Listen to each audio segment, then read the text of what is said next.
Greetings and welcome back to the channel, guys. Today we're going to be talking about a beautiful build. It's a dagger and fire staff build. So as you probably know, daggers have been introduced to the game kind of, at a weird time right now because, Amazon with the whole firing the whole gaming division kind of bullshit that they pulled. And yeah, but like the couple devs that are still left, they're putting out some banger patches right now. And one of them was they actually released the daggers right now, a weapon that we've been waiting for quite some time. And I love them. Are they a super strong meta weapon? No, they're not. I actually don't really see a lot of people using them in PvP, and it's because they're not crazy strong. They're decent. I would say they're probably mediocre. I personally love them, even though they're not super strong. They're fun to play, and that's ultimately the more important part to me, is how does it feel when I play them? I'm enjoying myself, even though, they make me work hard for my kills. I enjoy them a lot. So let's look at this build here. This is a very special build. It's a concept build, and it's not, if you're just looking for meta, this is not for you. But I think the whole concept is really nice. It's something I haven't seen anyone do, and we'll just get into it here. Let's just look at the stats real quick. So we're basically 150 con for, a little bit of health, and then the critical damage reduction, and the rest goes straight into dexterity. So for the con, we're getting all consumables are 5% stronger. We're getting extra physical armor, which doesn't matter because we're in light armor. So the physical armor increase really doesn't do much for us here. Increased max health by 3% of the base value. Yeah, it's not bad. But then, of course, minus 5% critical damage taken. And we get a decent amount of health here with like 15.3k. Not too shabby. So daggers scale with strength and dexterity, mainly with dexterity in S tier and strength in E tier. Unfortunately, I don't think it's worth putting anything into strength. You could maybe try to go for like extra light attack damage here, extra heavy attack damage, extra physical damage. You could if you really wanted to. I don't think it really does much, because it feels like just stacking into one stat these days is kind of the way to go. And there's another reason I did this. We're running a fire staff, so fire staff currently scales with int and dex in E tier, so it's not getting like a ton of damage out of the dex, but it makes sense for me to just stack it all in here because we're still getting a lot of damage out of the dagger, and we're getting at least some mediocre damage out of the fire staff. So both weapons are usable. The fire staff, of course, is more like a supplementary weapon. I want to be focusing on the daggers mostly, but I feel like 1100 on a fire staff is not bad. Fire staff still hits decently hard, and yeah, you can finish people off with it. But like I said, the main focus here are the daggers.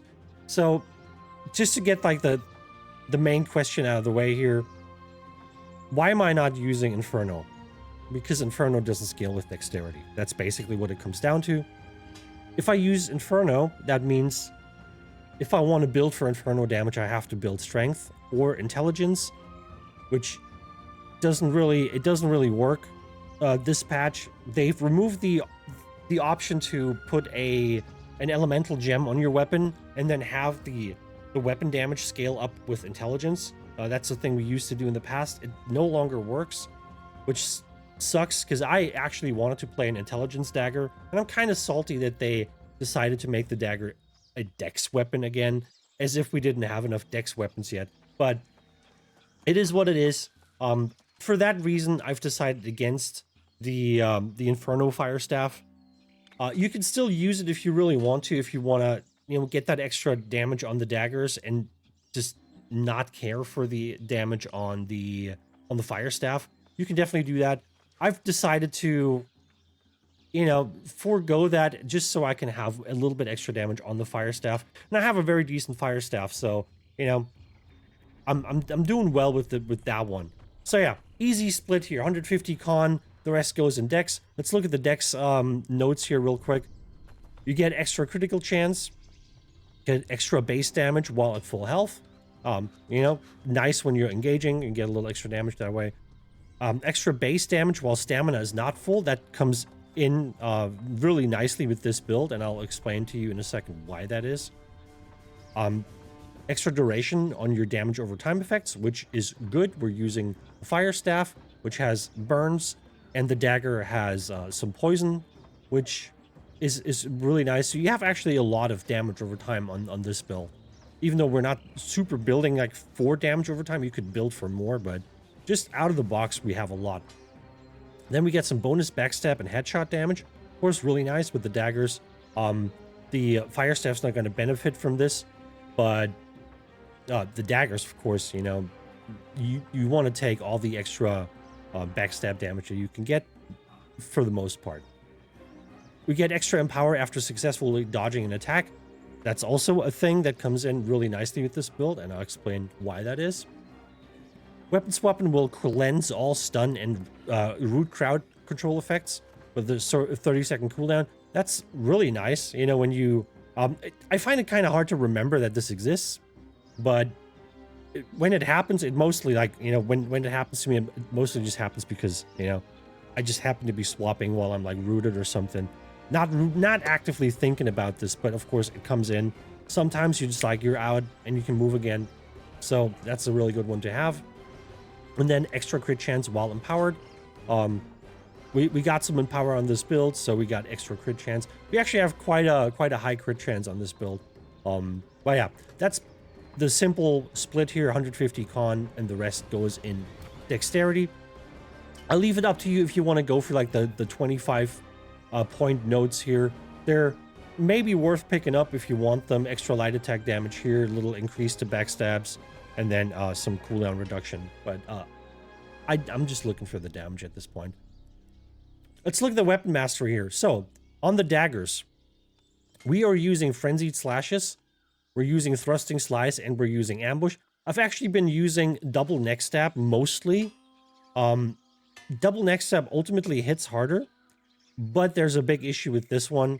It just never hits anybody. There's some weird tracking on double neck stab that makes it almost impossible to properly hit someone when you are moving around and they are moving around.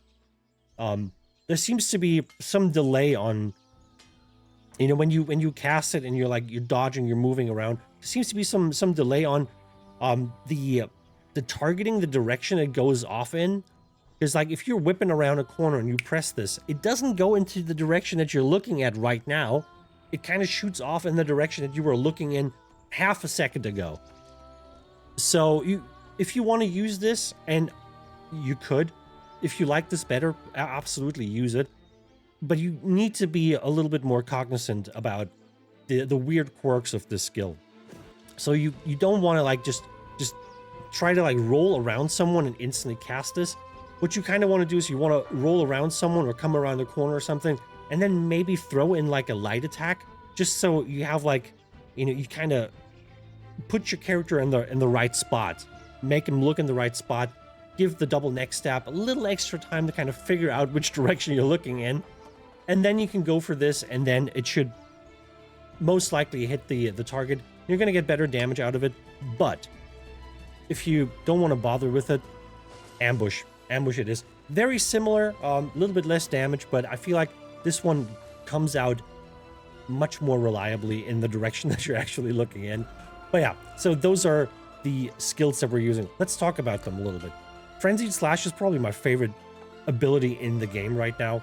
You do a flurry of 7 rapid slashes, dealing some damage, and they're really fast, really nice, and they kind of stick to people too a little bit. So people start, like, walking away, you kind of stick to them a little bit.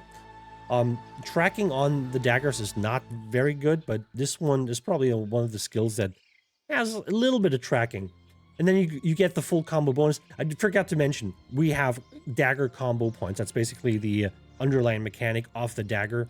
By hitting enemies, you will gain combo points, and you can do all kinds of stuff with combo points. Almost all the abilities have some effect that triggers when you have full combo points or like a certain amount of combo points. So that's what you want to do. The best thing to build them is to just light attack. they build up fast. It doesn't take long. It takes like 2-3 seconds to get them up to like 6 combo points, or full combo points, and then you can use them in whatever way you like.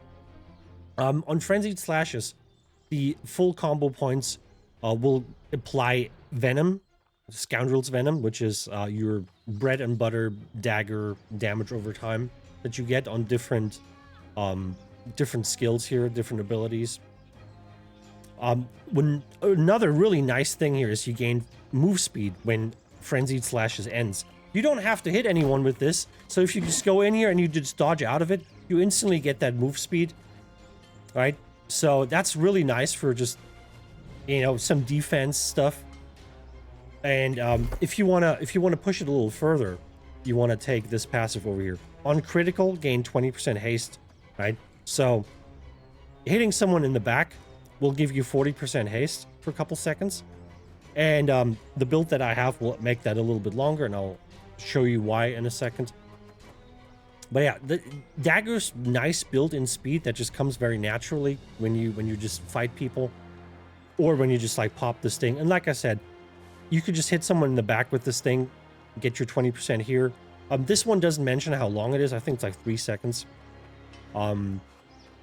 This one, when you crit, so you hit someone in the back, you get 40%, and you can move around really fast. That really helps you either catch up to someone that's running away from you, or, you know, getting away from someone who's attacking you, just getting that extra movement speed. Get the hell out of there. Really nice. Bolstered Confidence. When you hit a target with Frenzied Slash 5 or more times, your next ability does 25% more base damage. So the thing that you can, of course, do is you can go in. You wanna do your couple of light attacks. You're gonna go in for the Frenzied Slashes, and then you have, you know, 10 seconds of delivering a really nice big hit, which probably would be your ambush, right? You kind of want to do that. Or if you want to use neck stab, like I said, does a lot of damage. So this before the neck stab, and then having a full combo point neck stab would really deliver a lot of damage. I've seen up to like 7k or maybe even like 8k, not in PvP, but like, you know, on mobs.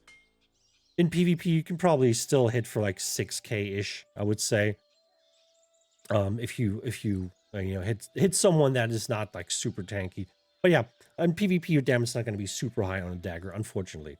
Yeah, so this is the Frenzied Slashes. Then we're using Thrusting Slice, another really nice ability that I enjoy using a lot. And this has some really nice effects too that it took me like a day to figure it out. I thought it was bugged, but I'll explain exactly what I mean here in a second. So dash forward, slashing your opponents as you move by them, dealing 100% weapon damage. This can be repeated if you hit an enemy and have 3 combo points. So I thought this was bugged when I first tried it. I was like, oh, that's weird. It doesn't work. I can't repeat it. So the thing is, you have to you can't wait. If you want to use Thrusting Slice multiple times in a row, you have to click it fast. You have to click it fast. And this is basically I'll pour it out. Let's actually pour it out here to the training dummy so I can showcase that. I'll showcase that. So yeah, if you want to use this ability multiple times in a row when you have your combo points, you basically need to spam it. You basically need to spam it, and you also need to hit a target. You can't use this to just get away, necessarily. I mean, you could, and I'll explain how that works. But the thing you want to keep in mind is you cannot do anything in between those dashes. You cannot wait. You have to basically spam them, and you have to hit a target, and then you can spam it up to 4 times, which is really fun. Can be very disorienting for someone to fight if you dash that much. So let me show you this. So this is what the skill looks like. Right? You just go in and just do a little gap closer. This is how you build up your stacks. See this? Got six combo points now. That only took me like 2-3 seconds. Very easy. So now that we have the combo points, we can use the dash 4 times, but you have to use it fast, and you have to hit a target, and then you can just do. You can do this one, right? You can go back and forth, and yeah, it's really nice for, you know, just like hitting like a big group, because you can go through everybody if you have the right the right perk. Slippery maneuver is the perk you want on your daggers. Otherwise, you're not going through the target.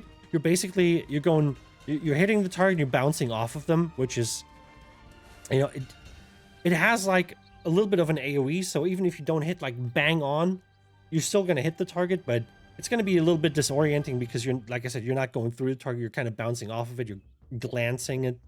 I think you definitely, if you want to use the skill, you should have the perk for it. That makes it so much better because you can go straight through people, which helps you with like getting away. And speaking of getting away, you know, you could potentially just do this if you have targets, right? You can use this to get out of a situation in OPRs or wherever you fight. Doesn't have to be a player, it could be an NPC, right?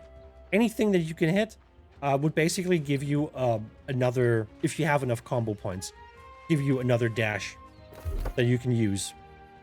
So really cool skill, really enjoying this one. Then hitting an enemy lowers the cooldown of other abilities by 5%, so that's pretty cool.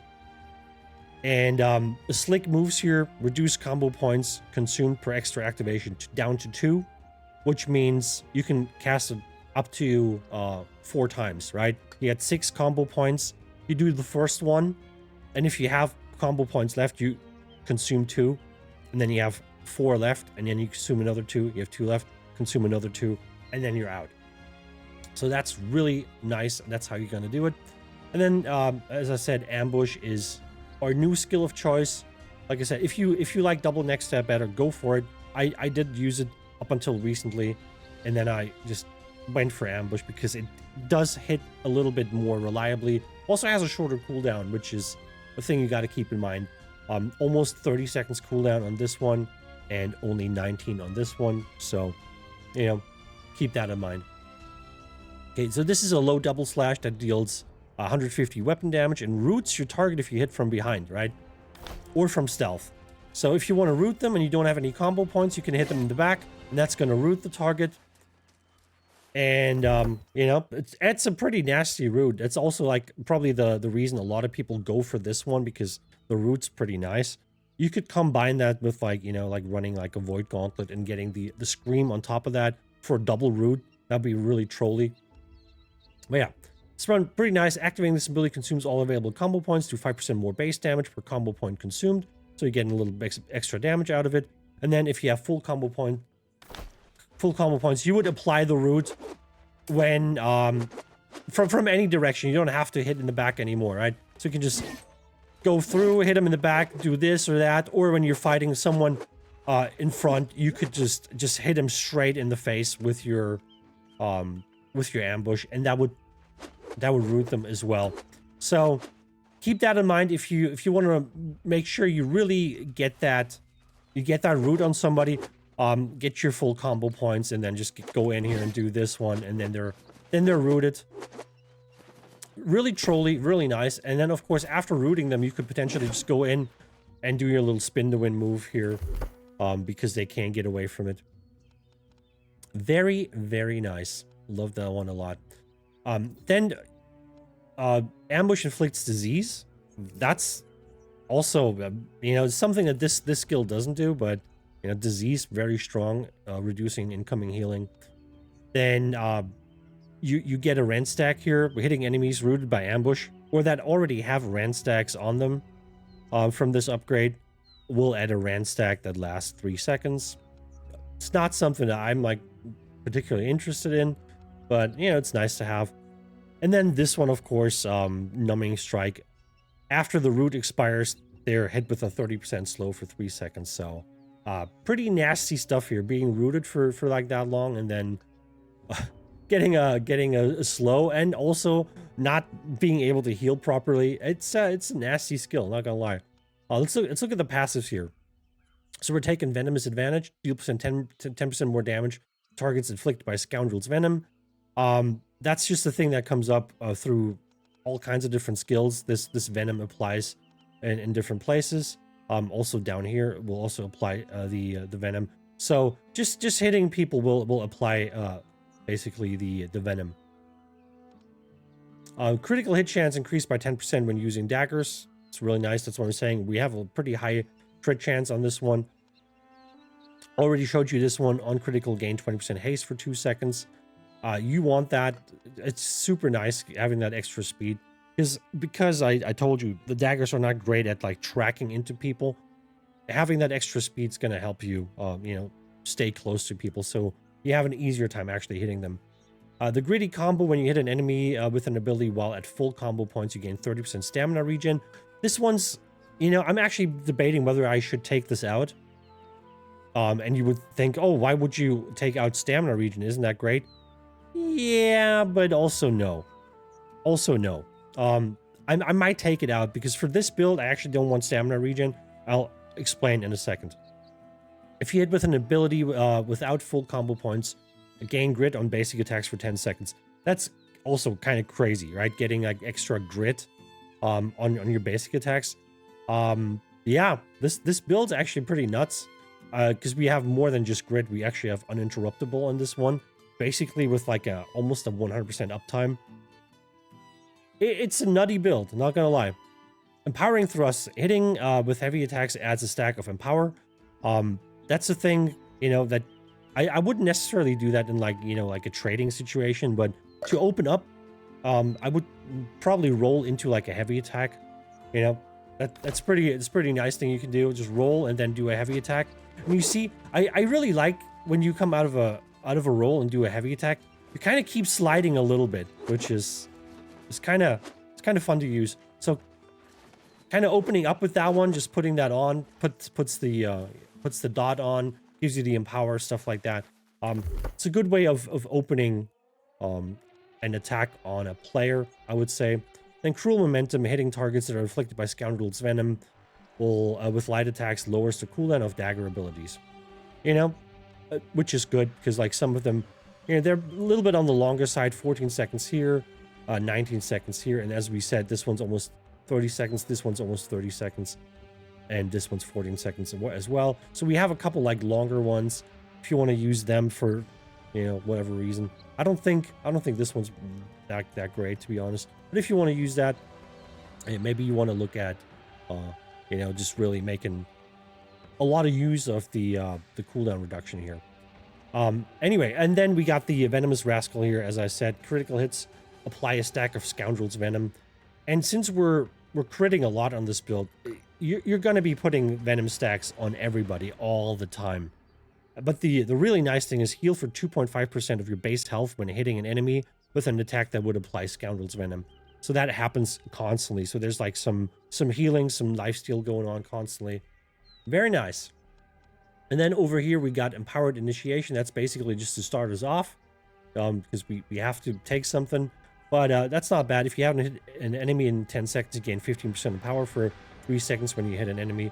So when you open up, when you haven't fought in a while, you're just approaching someone, you're getting that extra damage. That's not bad. And then hitting an enemy in the back grants regeneration for 1.5% of your base health every second for 10 seconds. And that's on a 20-second cooldown. So again, more healing here. The daggers really they got burst, they got damage over time, they got debuffs, they got self buffs, they got the movement speed, they got some self-sustain. So they're actually a really well-rounded weapon, and I really enjoy using them a lot.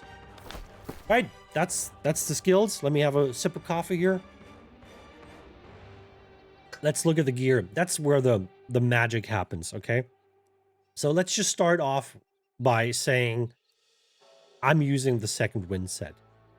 While exhausted, you do 20% more base damage against enemies within 5 meters. Hitting an enemy within 5 meters will remove the slow from becoming exhausted by dodging. Right? So if you look at this, when you're moving around here, you have your normal movement speed. But if you exhaust yourself, you're a little bit slower. You get that slow, right? So if I do this and then I hit someone, I remove that. So now I'm still exhausted, but I'm back. I'm back at my original move speed. Actually, get a little bit more because I have some passives here. So that's really nice. You're running yourself out of stamina, which I'm doing all the time. This is the whole design of this build, is not having stamina. Because we're getting so much out of not having stamina. The whole build basically just dips into you being exhausted all the time. Right? So you remove that slow from becoming exhausted. And then on a 4-piece here, while exhausted, attacks that hit enemies within 5 meters have 10% lifesteal and grant 3% in power stacks that last 5 seconds when exiting the exhausted state, right? Maximum 5 stacks. I think the max 5 stacks only applies to the empower, not to the lifesteal. I don't think you're getting 50% lifesteal. That would be crazy. That probably means only like 10% lifesteal, but then you get 15% empower stacks, right? So that's pretty nice. And this set, by the way, you can get very easily over here in Reekwater. You go over here, Reekwater on the west side.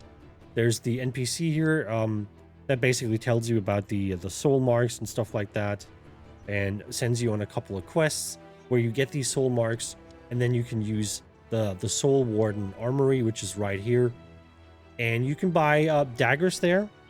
You can buy other items, get the perk charms for the daggers, and you also get some of the new sets there. And the second wind set is one of them that you can buy there. So it's very easy to just get your hands on a full set here. You don't have to play around with RNG or anything. You just they don't cost much. The soul marks are really easy to get. There's a couple places you just open a couple of elite chests and they just drop, and you get a lot of them. Really doesn't take you very long, like half an hour you can buy a full set. Really not much that you have to do there. The perks on it are not the greatest, but you know, they're not bad. Shirking fortification / conditioning, that's decent. Slash is probably one of the biggest issues. Doesn't hit as hard, but just very common. Thrust conditioning would be really nice too, but these don't come in these perks. We got sacrificial empowerment, which isn't bad. We got divine, which is, yeah, I mean, it buffs your lifesteal a little bit, is okay. I haven't replaced it because I couldn't figure out what I wanted here. You can put something else on. Yours might even come with a different one, because this one is not a fixed perk. This one will roll like any random perk that can fit there. Putting the punishing physical ward on for physical damage absorption plus extra physical damage done. Then looking at the chest here, coming in grid ward, really nice. Flame conditioning, nice, because you know, flame. There's a lot of it out there. Shock conditioning, yeah, it doesn't come into play at all. This is unfortunately not a good one, but I can't change it. I can't change it. Shock conditioning, you know, shock probably one of the least used elements in the game. But yeah, maybe you run into that one guy that wields like the shock bow or the shock hammer, and you absorb 4.6% of their damage.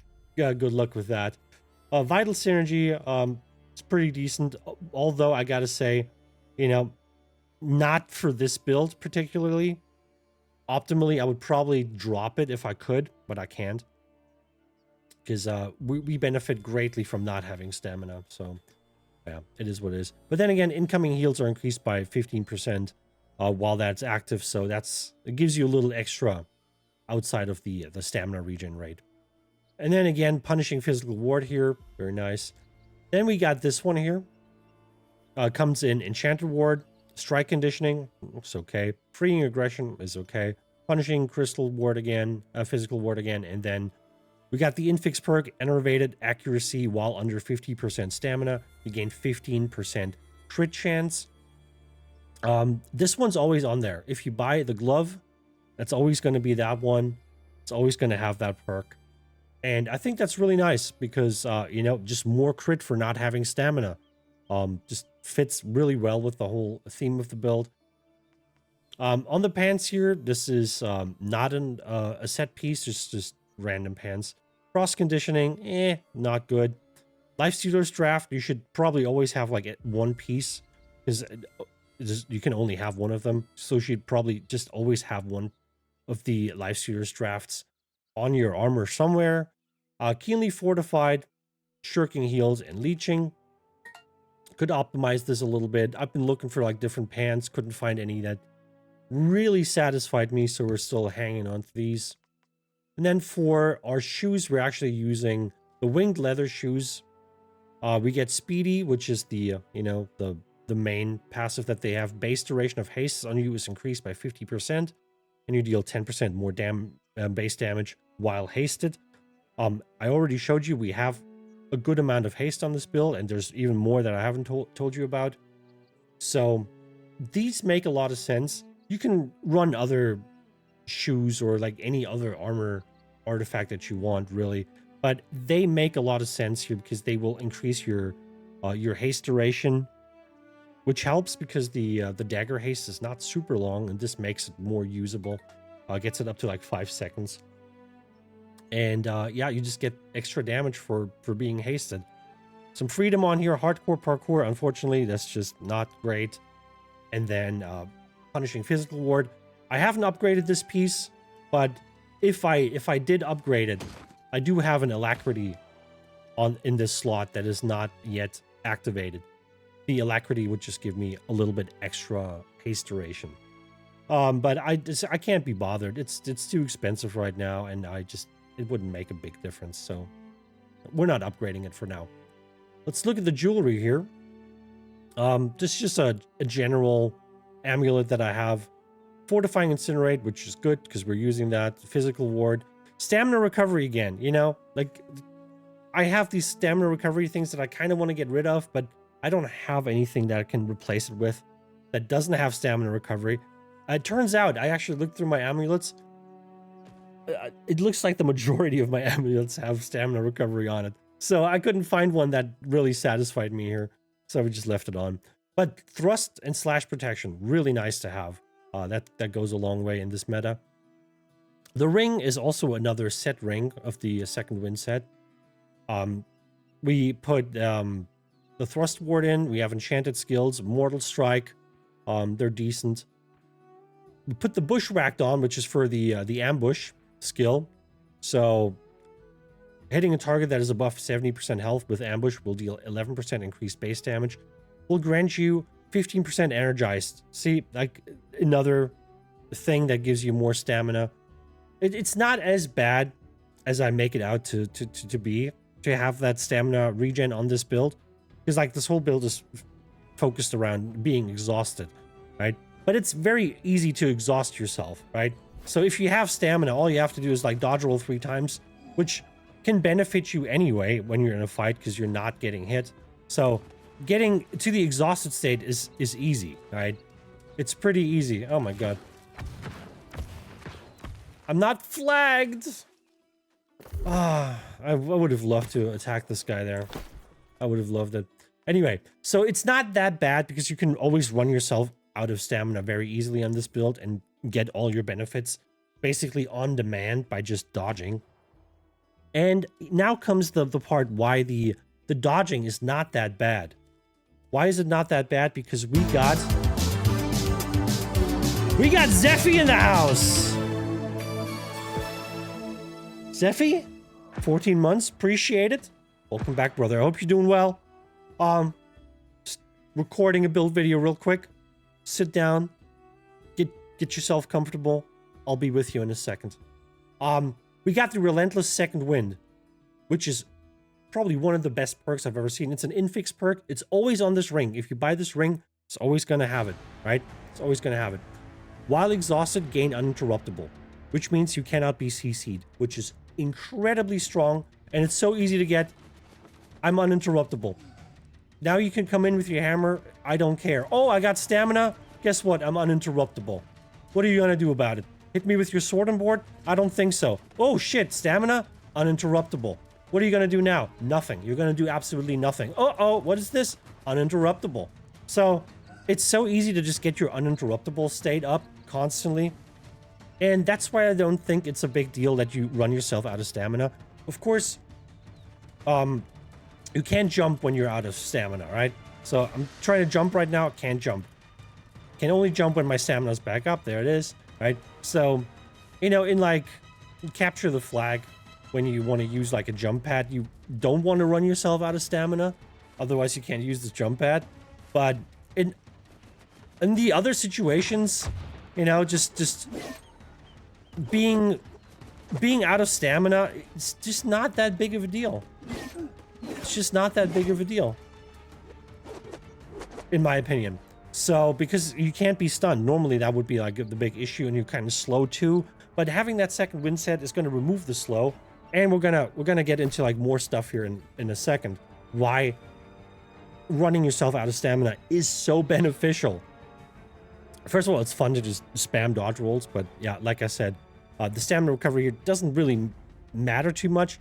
It just means your stamina comes up quicker, which means your uninterruptible window is a little bit smaller, but that also means you just have your stamina back for like jumping and like other stuff, and you can just easily run yourself out of stamina again if you really need that. And that's why, you know, all these stamina passes are not as bad as they might seem for this build.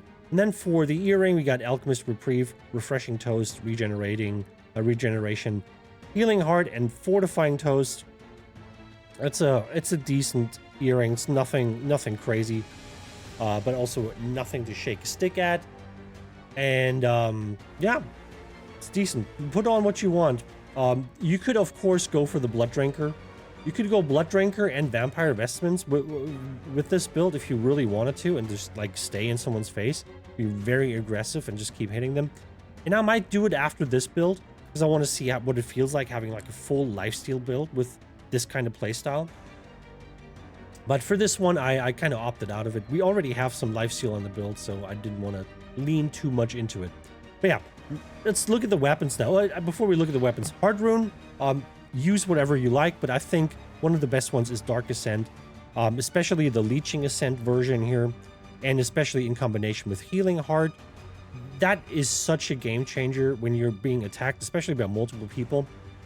Casting this is going to do damage to them. It's going to stun them.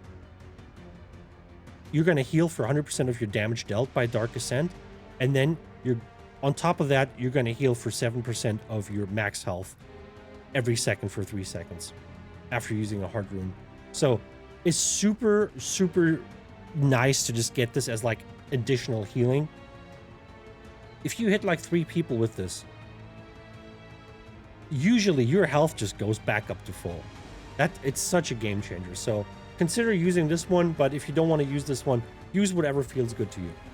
Let's look at the weapons here. So for the Fire Staff, we're using a normal one. As I said, we're not using Inferno. You can use Inferno if you really want to. It would make your daggers hit maybe a little bit harder, but would also mean that your damage on the Fire Staff is unsalvageable, really, on this build. It's just going to be very low.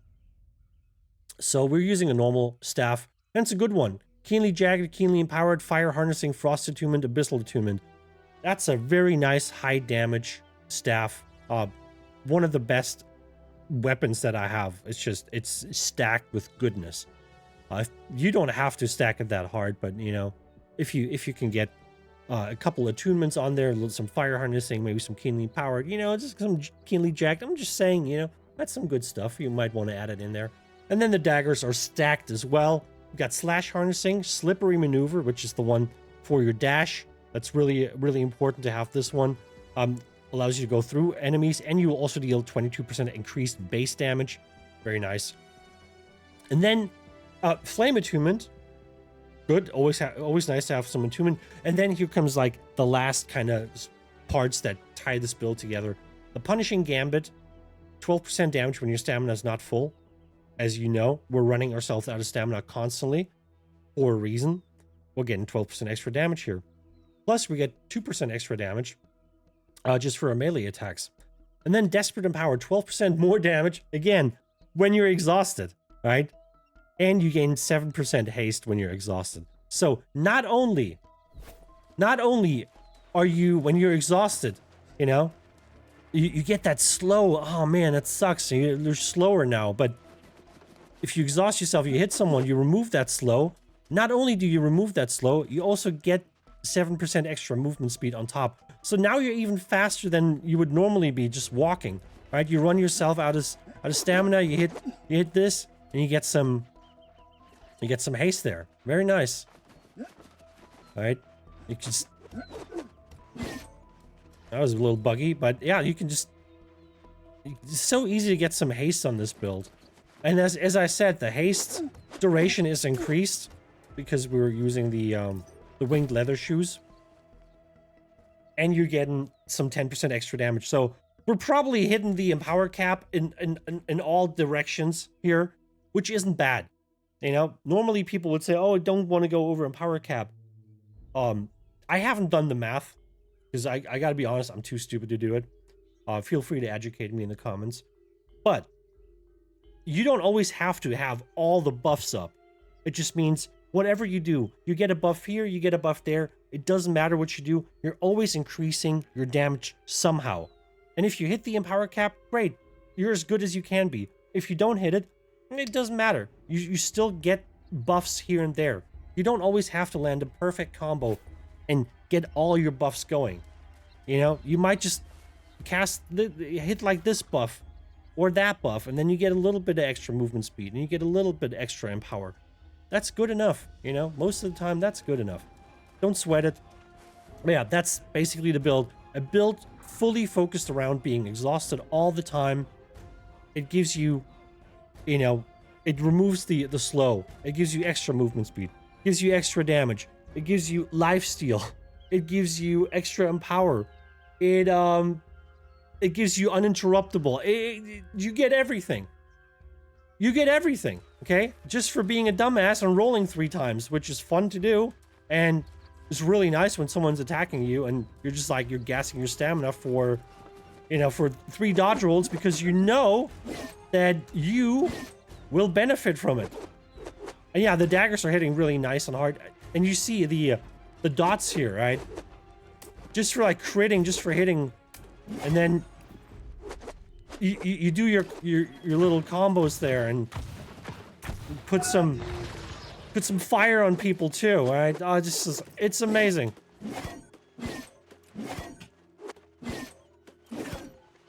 I mean, look at this, dude. We're just dotting everyone up, and that's basically what happens when you're fighting a pile of people. You get tons of little attacks. You get tons of little dot ticks, which is great for charging up your ultimate, right? So I had a fight where I was using my ultimate like twice in like 30 seconds. Right? Just putting all these dots on makes your ultimate tick faster. And I think that's what you want. You wanna be able to use your ultimate as much as possible. Anyway, long story short, I like this build. This is a fun build for me to play. I hope you like it too. It's not super hard to get either. The second wind set, as I told you, you can just go to Reekwater and you can just pick it up. And the infix perks are just, they're on the pieces. This one here is always going to be on the ring. This one's always going to be on those gloves.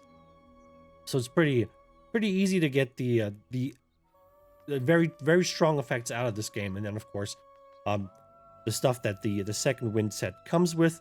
You could potentially consider like putting like the stifling set on if you had it.